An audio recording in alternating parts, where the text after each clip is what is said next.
My teacher berated me in front of everyone and then she apologized. That day, the auditorium hummed as if someone had turned an old fan on high and slammed the doors. Our theoretics classes took place in ancient lecture halls where the acoustics were like a tin can. Sound didn't fly, but spread out in waves and hit heads. I, as always, took a seat at the side and, as always, listened not so much with my ears as with my eyes, to lips, to gestures, to the chaotic movements of the crowd. I'm hard of hearing. Not so hard that I need a hearing aid, but hard enough that the noise makes instructions a blur. In my first year, I warned my teachers in advance. If I asked to repeat something, it wasn't I wasn't listening, it was I didn't hear. That was usually enough. Usually. The exam was in the evening after a long day of classes. We'd just been let in, and the professor, the one they described as hot-tempered and uncompromising, was yelling something about backpacks, where to put them, how to sit, what was allowed on the desk. I stood to the side and watched the others. People were flocking to the front row and starting to pile their bags. I think she said, "Forward, I think. Bring your backpack here, go ahead." She shouted again. Noise, rustling, echo. I took a step, but at that moment she turned sharply, and this time to the whole room. "What are you standing there for? Are you deaf?" The air in the classroom froze. Someone dropped a pen, a brief clink sounded, and then it became completely silent. The kind of silence where you can hear your heart skipping a beat. "Yes," I said, quietly and loudly enough for everyone to hear.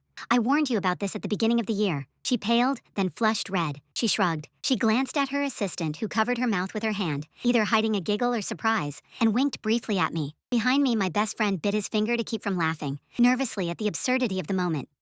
Please bring the backpack forward." She rolled out more quietly and turned away. I took it. I sat down, I wrote it. As I was giving up, she stared at her shoes and muttered, "Sorry." It sounded like she'd swallowed a bone. No eye contact, no, I was wrong. I left the classroom feeling like someone had put something sticky in my pocket and said, "Here you go." After that evening, she never looked at me again. She'd pass me by during lectures as if my chair had a foreign sign on it. But inside me, the empty sorry was growing into a heavy lump, not out of resentment, but out of injustice. I knew I wasn't embarrassed because I was too sensitive. I was embarrassed because I'd been placed on a stool in front of 100 people and jabbed with the same word they jabbed me with as a child when I couldn't hear it the first time. All week, people kept asking me, "Well, you apologized, didn't you?" I nodded, yes. But every yes echoed inside me as a no, because there are apologies that heal, and there are apologies that are just a window dressing, leaving nothing behind. On Sunday evening, I opened the university's website, the Student Rights Protection section. It read bluntly, "If you have experienced discrimination, harassment, or unethical behavior by a faculty member, you can submit a complaint." Below was a form, checkboxes, and a field labeled "Describe the situation."